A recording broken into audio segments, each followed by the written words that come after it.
So today we're talking about apologetics. I'm super psyched about this. I took a class with a guy, he's a really intelligent guy. So I'll try to convey this knowledge as best as I can, but I know I'm not even going to hold a candle to what he was able to do in that class.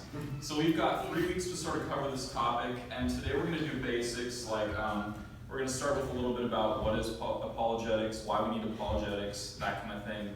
And then the main point we're going to cover today is the Kalam Cosmological argument. So I'm super amped about this. Okay, but first things first, what is apologetics? Now there's this funny story of the professor that I actually took, his name is J.P. Moreland.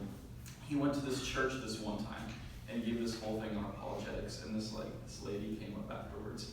She comes to him and gets right in his face, and she said, "We should never apologize for our faith."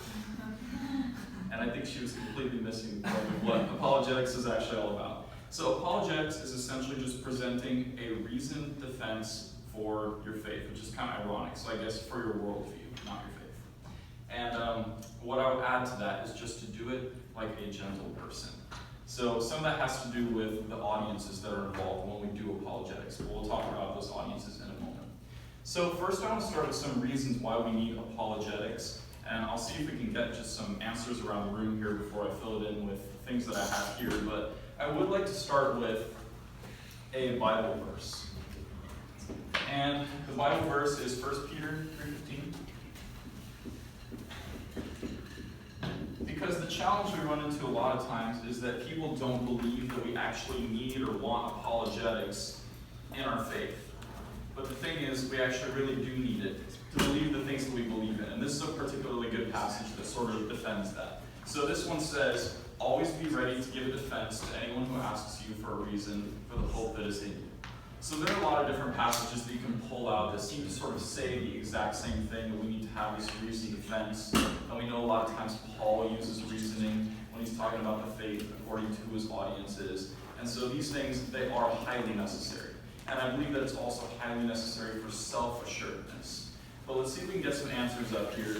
And what do you guys think about this? Why do we need apologetics? Why do we need reasoned defenses for our faith? Any thoughts?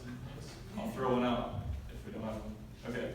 So the first thing I have here is to be able to relate to the world. And I can actually credit this to my buddy Adam, because we've been sort of bouncing things off each other, just sort of discussing this subject. But being able to relate to the world, okay? The world right now is absorbed in this idea of naturalism, secularism.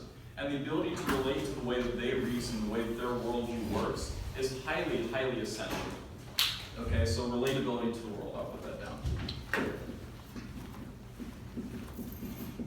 And hope that I spelled it correctly, because you're all watching.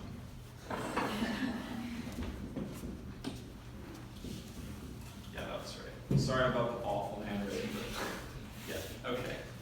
Can we think of another reason? Why do we need apologetics? These reasoned defenses for our faith. Yeah. Answering our own curiosities and questions. Yes, and I'm going to definitely talk about that. So, personal, defense is kind of for personal reasons, right? Being self-assured.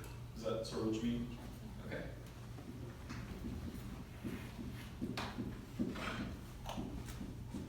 And this topic is one we'll talk about in a moment, for sure, because a lot of times this is the area where people say our self-assuredness comes from faith, and oftentimes faith alone.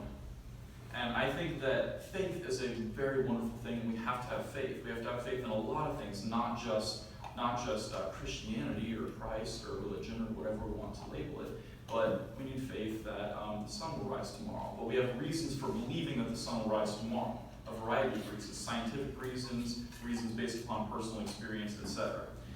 Okay, any other reasons why we need apologetics that we can think of? Yeah. In order to be able to communicate effectively with academia. Okay, communicate effectively with academia, so I'll tack this onto this one.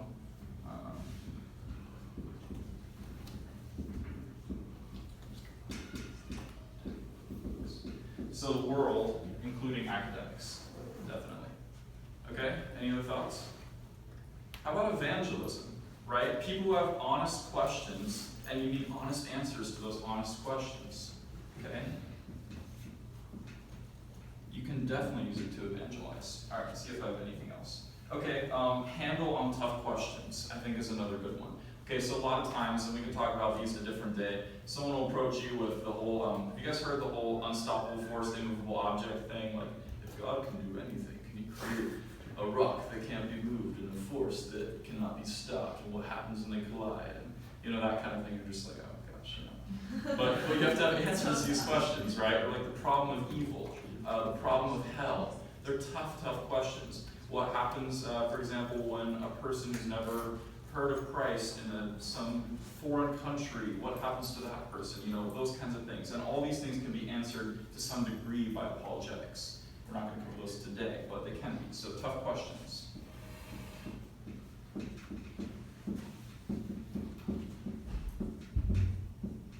Tough questions. Okay, we're going to talk a little bit more about this point, which is why I drew that nifty arrow. Okay. So, faith is earned. That is an earned thing. I challenge you to think of anything that you have faith in, that you have not somehow earned that faith in. Can someone throw something out? Please don't. Because I disrupt this whole train of thought here. Okay. So faith is an earned thing. Faith really does fill in the gaps. So we have reasons for believing things.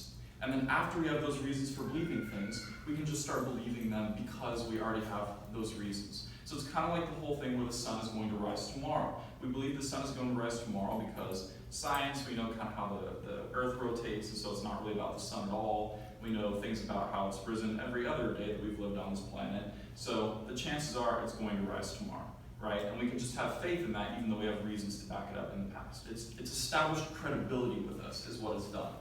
So faith, I'm just going to do an F, is earned. Okay. So here's the thing. There's a difference between being convinced, this is going to be a little confusing, so bear with me for a second. Convinced and certain. Alright? I would say any Christian who has asked Christ into their heart to be his Lord, to be their personal Lord and Savior, is 100% convinced that God is real and that Jesus exists, that he raised from the dead, and that Christ is actually their personal Lord and Savior. They're 100% convinced of that. We are 100% convinced of that. We're Christians, we're in this room.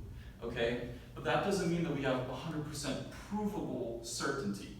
Does that make sense? Because faith actually fills in the gaps in that 100%, because what we've experienced spiritually, for example, through the Holy Spirit, or the things that we read in the Bible that seem credible to us, it's established enough credibility with us that we can have the faith to create 100% personal certainty. Does this make sense? Is this confusing to anyone, or can I explain it in a different way? No? Okay, so we're good. We're good. Cool. Okay, and let's talk just for a second about provable certainty and where this can come from. This doesn't just have to come, this certainty, that's an E, believe it or not. Okay, this provable certainty, and that should be an R, does not just have to come from apologetics. That's one possible source. So how can we be certain? How can we be certain? It can be through apologetics, what we're talking about right now. It can be through testimony, like for example, many Christians believe what they believe because their parents believe it. And a lot of people will challenge that and say, oh, that's wrong. But if your parents are highly credible people, you know, we take expert testimony all the time. Why not take your parents' testimony? Okay, so parents, you can have certainty because your parents, and then faith makes up the gaps. You can have certainty because of personal experience. So I was moved by the Holy Spirit. And that could not have happened if I was just sitting in a room and nothing was actually happening. There was a spiritual element to that. So all these ways are ways that we can create this element of certainty, and then that's filled in with the gap of faith. And then as a result, we have this 100% assuredness that God actually exists and is real. Okay, I'm going to erase this. So, the thing with apologetics is you have to know your audience. I apologize if I'm going fast. You have to know your audience, because the thing that you don't want to do is use it in an attacking manner. That's just not good. You know, you get those Facebook wars all the time where people go and they start posting things, just like start this flame war, and you don't want to be that person. Okay, so it is not meant for that. Let me tell you what it is meant for. Okay, for one thing, it's meant for a person who is actually earnestly asking questions. Okay, so you get a person who's not necessarily rock solid on their beliefs, and they come to you and they say, hey, I'm experiencing something really difficult. Help me with this. Okay, so shaky believer. 540, yeah. Okay. Shaky believer. All right, we have these shaky believers, and we can answer questions for them, and that's an awesome thing. Okay. Then what about highly visible mediums? Do we ever use it in highly visible mediums like Facebook or in front of an auditorium? Do we use apologetics then, or does it look cruel? It depends. Okay. There are times when a shaky believer, for example, is not coming to you personally with a question, but something is happening to them, like they're being bullied by someone at a greater knowledge level than them. And then as a result, their faith is being defeated in that moment. And I think in that moment, it's appropriate to step in and respectfully help them out with some knowledge, with apologetics, something you have reasoned that you can actually assist them. You know, and I think in a public setting that's okay. Not to do it forcefully, like, oh, you're so wrong, here's why you're wrong, and that kind of thing, but just saying, well, here's what we think about that. Okay? So, public settings, we would say helping someone out. Okay. That's what I have to say about the audience. So, those are the basics of apologetics. We're going to cover some foundational sort of terms and material, and then I really want to jump into the Kalam Cosmological argument. And, you know, time scarce, but we're good. We're good. Okay. We need to talk for a moment before we jump into the Kalam argument about the other side's worldview. Because obviously we come from a place where we have a certain set of beliefs, a subset of beliefs, and all these beliefs that flow from our foundational beliefs, and they have pretty much opposite ones. Okay, but there are a couple things that are noteworthy, that are foundational to the things that they believe. So, I mean, there are a variety of different, like you can say, you know, naturalists, secularists, postmodernists. There are just so many different terms, and we do not have time to like go into depth on the intricacies of like this person believes this and this person believes this and that kind of thing. So we'll just say I'll just cover it all in New Age thinkers. I'm making that up on the fly because we need to. Okay, New Age thinkers. We're going to talk for a moment on a broad scale how these people think. These people believe that we cannot have truth, we cannot have knowledge apart from the scientific method. That's the only way that you can know things. Only, for the vast majority of them, the ones who are very strict in the things that they believe, hardcore ones, only scientific method. Okay, let me tell you why this is problematic. Firstly, I'll say, I love science. I think science is an amazing thing because there's a lot that we know about science, or there's a lot we know about the world today because of science. For example, when I was talking about the sun rising every day, we know that it's going to rise partly because of experience, but also partly because of science. There's a lot we can know through the scientific method, but you can't know everything through the scientific method. Adam gave me the great example of history. We can't know history through the scientific method, okay? We know history because it's recorded, all right? There's something else you can't know from the scientific method. The scientific method depends heavily upon things that are observable.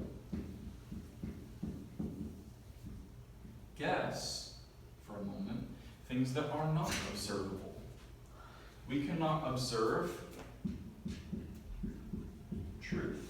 You cannot observe justice. Guess what else you can observe? Things unnatural. Okay. None of these things are scientifically verifiable because these first two are concepts, and this is something that's not testable by the scientific method. Now, these unnatural things, these things that are not governed by the laws of science, include things that happened before the universe began. Okay? If this is the universe, and under the universe are all the laws of physics and the things that we have reasons for that are testable by the scientific method and that kind of thing, then trying to explain what happened before the universe to lead to the existence of the universe is not observable, it's not testable, it's not something that can be experienced by the scientific method, because it is something that's unnatural. They can't see it at all. Now the problem is, these New Age thinkers believe that the only things that are true, the only things that they can defend are things that are defendable by the scientific method. How can they make claims about things that happened before the laws of the universe existed if they can't observe it? This is the realm of philosophy. And in philosophy, all thinkers are equal because they have an equal subset of proof. Equal proof, okay? So it doesn't matter if you're a creationist, or one of these New Age thinkers. Because these two people have the exact same evidence, we have the exact same result to draw from. However, we have two different opinions on how those things started. Same evidence, two different opinions. Okay, so do we all understand here at this point why we're on an even playing field with anyone who's trying to describe philosophically the things that happened before the universe? Yes? Okay. So when they try to make truth claims about this, we can't let that scare us because they're highly intelligent. You know, no one can deny that. They know a lot, and they might be good at philosophy. However, when they claim to know the truth about the things that happen there, it's simply not possible, especially with their worldview on how you assess truth. Okay? By the way, I should have mentioned this earlier. I have here, and I'll just have Alan start passing around here. There's not enough, I don't think, but these pens and index cards. I'm not a very intelligent guy, so if you guys just like threw questions at me right here, I'd probably like keel over and die. Preferably back here where you couldn't see me. So, yeah, I can flee right out that door. Okay, so here's the thing. If you write down questions on those cards, I could attempt to take them home and then answer them at a convenient time where I can research them a little bit. If there are any things about what I'm saying right now where I throw out to you and say, hey, you guys have a question? Is this clear? That kind of thing, then for sure, you'd like to. Oh, yeah. Yeah, just like a clarification. So basically what you're saying is that all philosophers have the same playing field because we all deal in the same realm of reality, but it all comes down to our interpretation of that reality. Exactly. So we have the same evidence that we're dealing with here, and then we're just trying to make philosophical claims based upon what we see today. But we don't necessarily understand, or we don't necessarily have the same depth of knowledge of the same reality. We just have the same resources available. No, like a botanist has so much more knowledge about plants than I would, perhaps. But I think we all have the ability to critically evaluate arguments and say, okay, even though I'm not an expert in maybe physics, I can still argue with a person who's an expert in physics, because I can say, you know, the things that you're saying about this just don't logically line up. Does that make sense? I see what you're saying, yes. Okay. So let's say someone wrote down an argument. They said, this is my argument for this. Their area of knowledge, their expertise is here, dealing with the natural realm. So let's say physics, and usually a lot of these guys are physics, chemists, you know, they're scientists. Okay? They can make claims about this area and be an expert way beyond what I can ever be an expert about because they know this realm.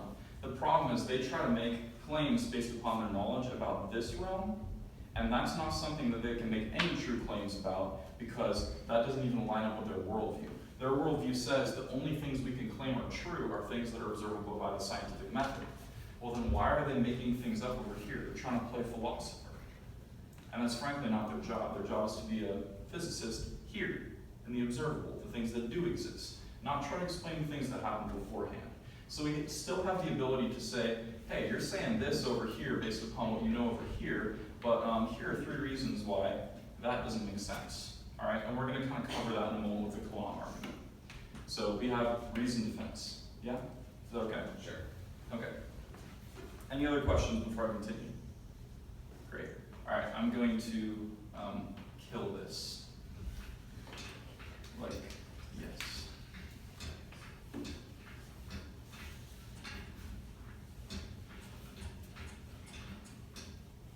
it's dead.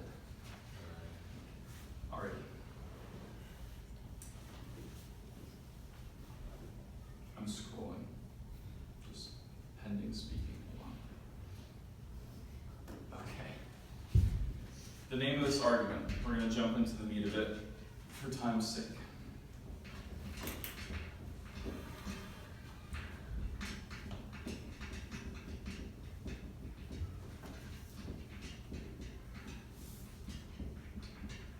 Okay, the Kalam Cosmological argument. Today, we're not trying to prove anything other than that a spiritual entity exists. I don't care if it's multiple gods, and I don't care which god it is. All we're trying to do today is say that our foundational worldview, that a god or gods exist, has validity.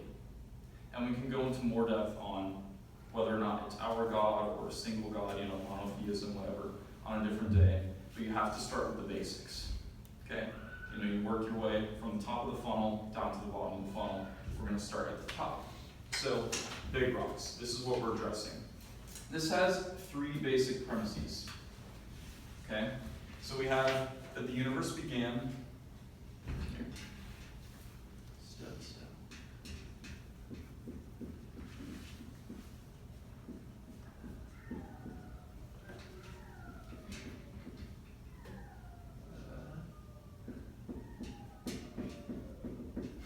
What's that?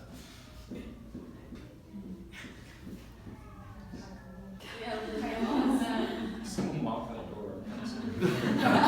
Those 2-year-olds children. Those How much slower. they're looking at you.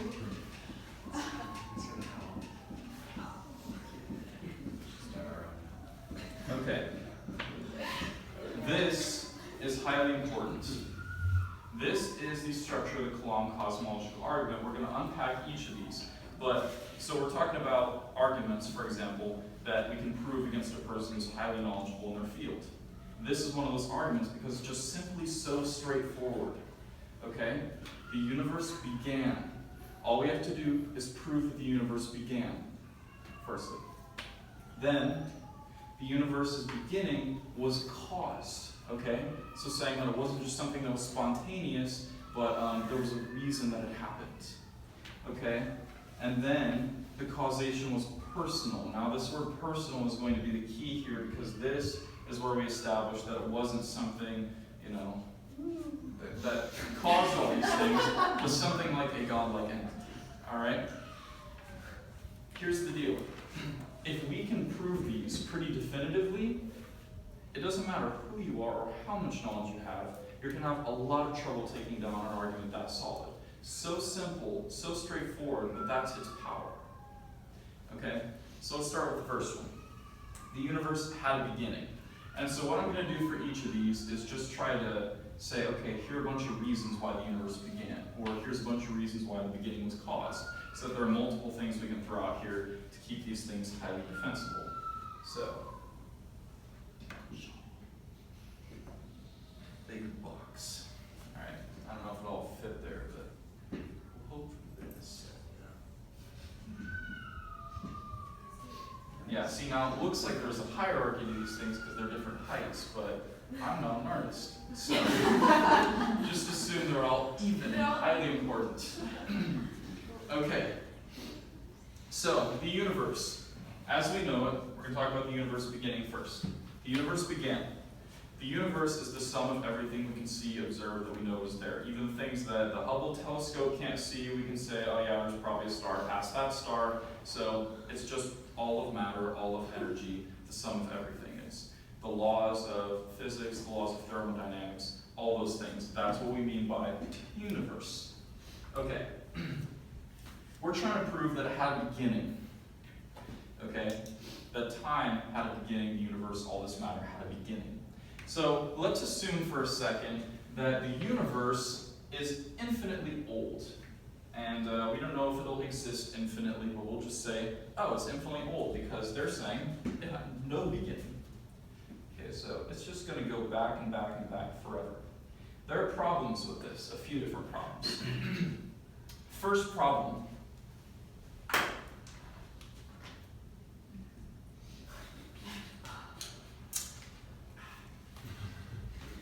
First problem. Here's where we are.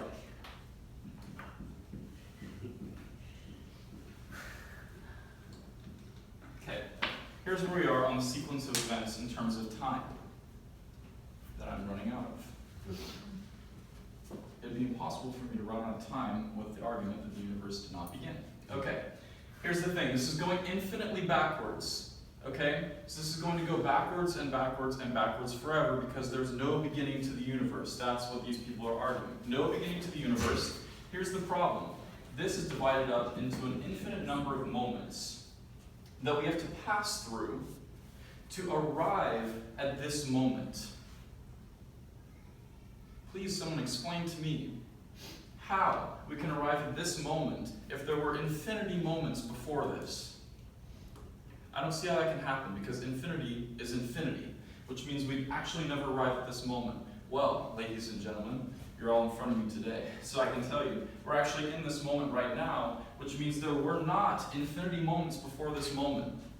We're here. Welcome. Okay? So this is not possible. That's one reason why the universe did begin, is because it's simply impossible to say that it didn't begin. Okay? Here's another thing. The second law of thermodynamics. I can say that. Okay. I didn't sleep much last night. You didn't sleep last week. Yeah, more last week. I'm really playing catch up. Yeah.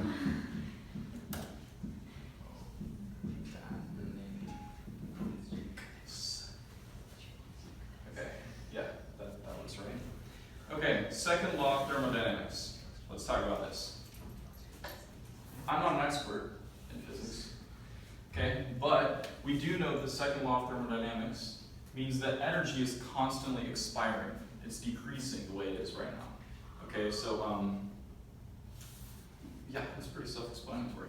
It's always going down, okay? So you're never gonna have things that are building up in energy. So if the energy level of the universe started at 100%, okay, 100%, it's constantly decreasing.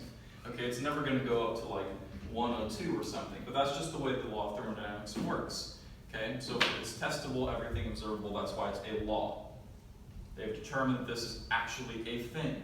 Okay, so because it's actually a thing, it means that there's a finite amount of energy. Well, another reason why the universe indeed began is because if there's a finite amount of energy to reach the present moment, not only would we have had too many moments to get here, but we would have run out of energy by now. And things still have energy. They're still moving, they're still happening. Okay? So, law of thermodynamics proves that the universe indeed had a beginning. That's why we have theories like the Big Bang, because they can't claim that it didn't have a beginning. It's just not feasible. Okay? And that's actually my next point, is the Big Bang theory. And, okay, regardless of where you are in this room in terms of what you believe about creationism and how creation played out, whether or not that involved the Big Bang or not, it doesn't matter. The point is, today we're trying to prove only that some sort of spiritual entity such as a God exists, a God, multiple gods, whatever. So all we have to prove is that, hey, even in the things that they use for their arguments, there's validity in the stuff that we're saying. So let's assume for a moment that the Big Bang did happen, okay? What does that prove? It's an explosion. It proves that the universe began, because they understand that is a logical extension of the law of thermodynamics, of this, that we have a finite number of moments, and we have to have a finite number of moments. It makes sense. That's why they have theories like that. Okay? So, just for the record, there are different ways of proving, or not proving, but like, they have different ways of defending this too. So, they'll say things like, there's redshift, and you can see like red stuff, and radiation, all sorts of things that I'm way not intelligent enough in order to explain. But they have ways of saying, hey, look, we can see a beginning happening here. Regardless of what we believe about those things, we can definitely tell that this all started somewhere, whether it be the Big Bang or whatever. There was a beginning to these things because highly observable, not just by theories and like arguments and that kind of thing, but by proofs such as radiation and that kind of thing. Okay, second argument. The beginning of the universe was cause. So we've established it had a beginning. Okay, so now are we saying it's there?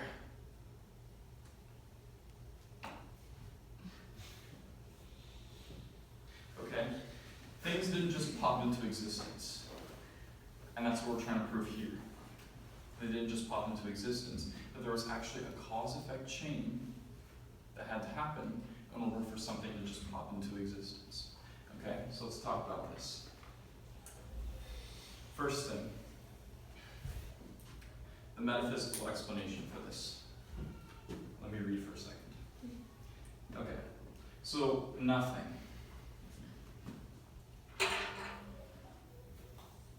This is a complete void. Nothing whatsoever. Nothing has no causal powers. That means nothing can come from nothing.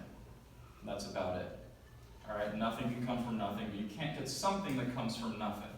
Okay, that has no causal powers. No causal powers. Okay, so to say that spontaneously something started out of nothing, this nothing that has no causal powers, is actually very contradictory. Okay? And I think that's a fair enough thing to say. Okay?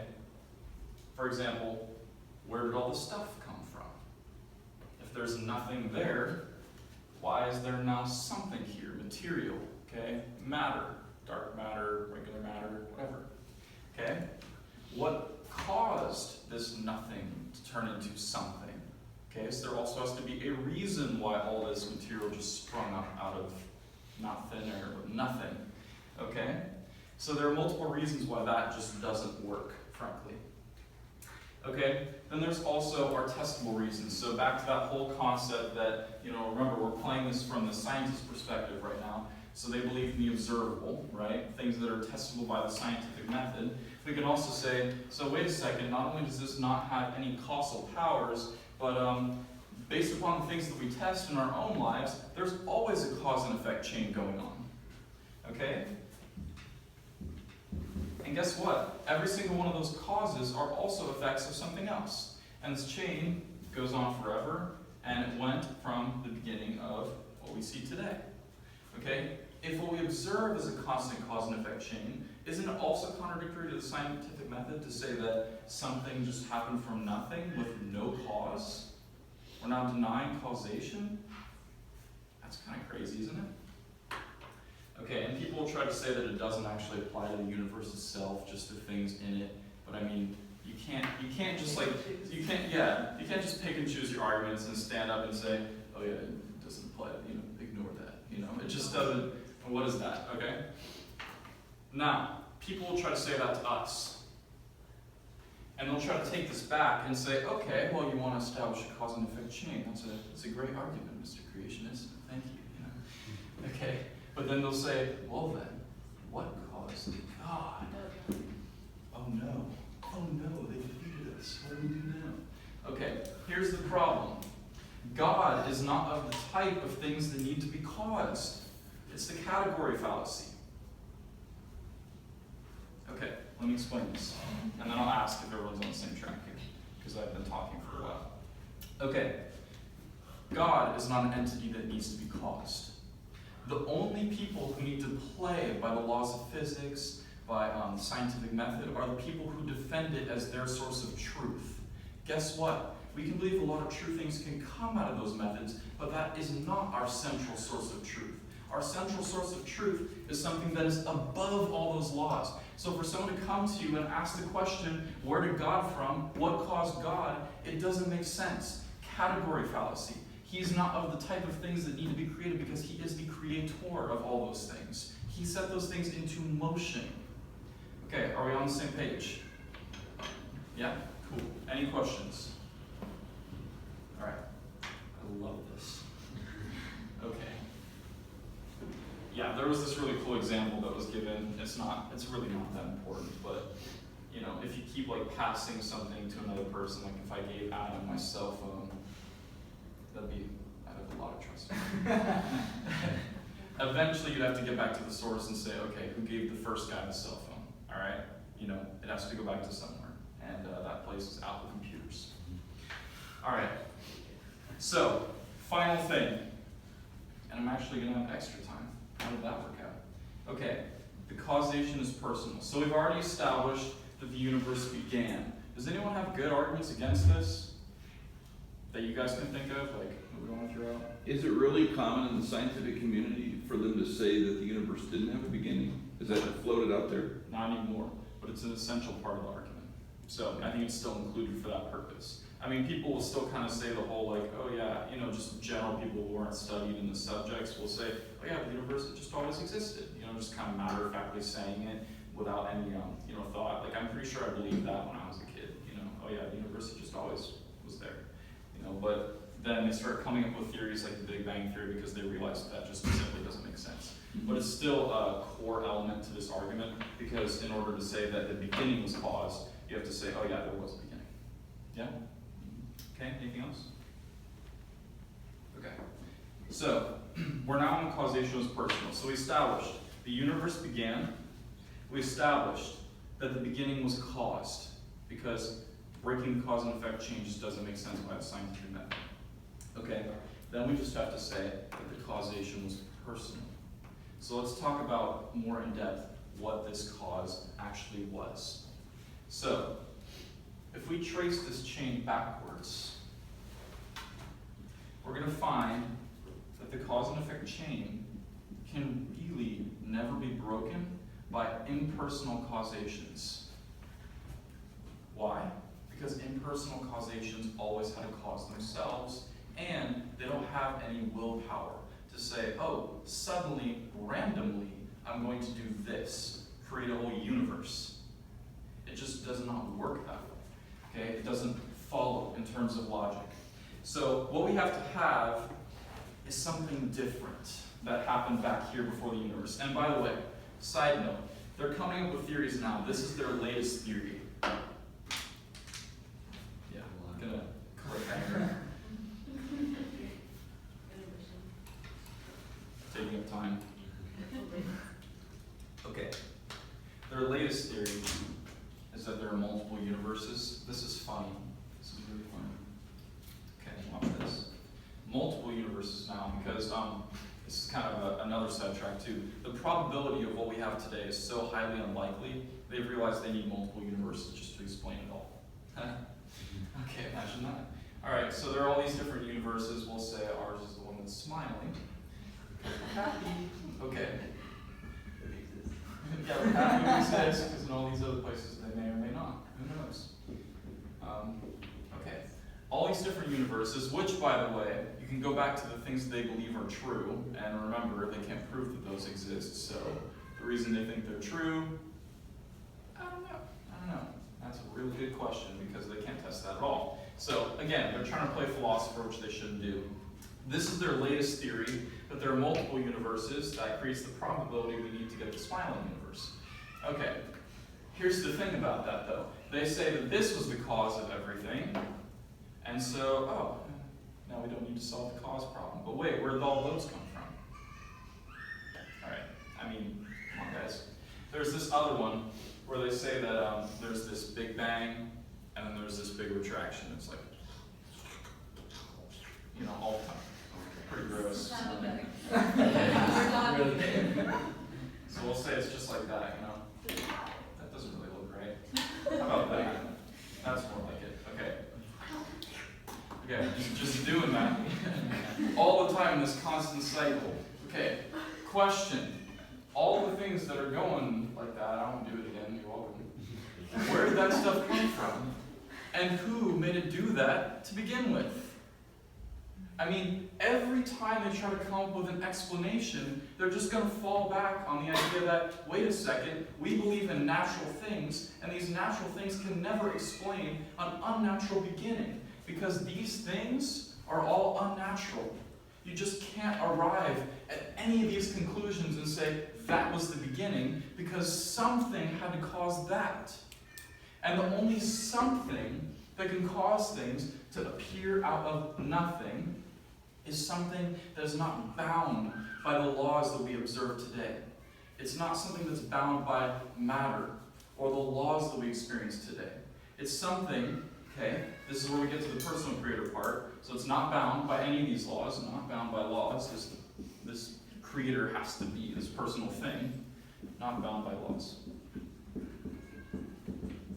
Okay, we can establish that up front, because we know this causation has to be something that's not bound by laws. I mean, there's no way to say that there's anything but that. Okay? But here's the thing. Not only was it not bound by laws, but it had to be personal. Here's why. We could say there's some mysterious entity floating out there before time existed that just, I don't know, did that. But here's the problem with that. Having nothing and creating something out of nothing can't just be this big blob of supernatural. It has to be something with a mind, because it made a choice. There was nothing in the causal chain that made this big blob of nothing do it, because there was nothing that existed before it happened. We've established that. Does that make sense? There's nothing, and then all this appeared. Well, in order for there to be nothing to make all this appear, the thing that made the something out of the nothing had to choose to do it. Because there was no cause and effect in play there. It had to choose, to make a choice. That's why we know it was a personal creation. And back to the whole idea of probabilities and certainty. If we have to choose to believe in something that's just this, I don't know, something that looks like an amoeba, I guess, or God, if we can assign a probability to this and say, well, we know the universe began, we know the universe was caused, and we know the causation was personal because it was a choice, then at that point we just have to say, what do we choose to believe in based upon probability? What's more likely here? The giant amoeba that Grant drew? Or God?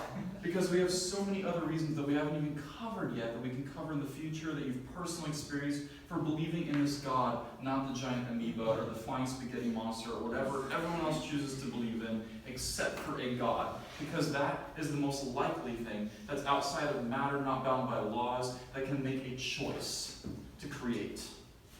And that is why we believe in the Kalam Cosmological argument, why we believe that a God, multiple gods, whatever, some supernatural entity at its most fundamental level created what we see today.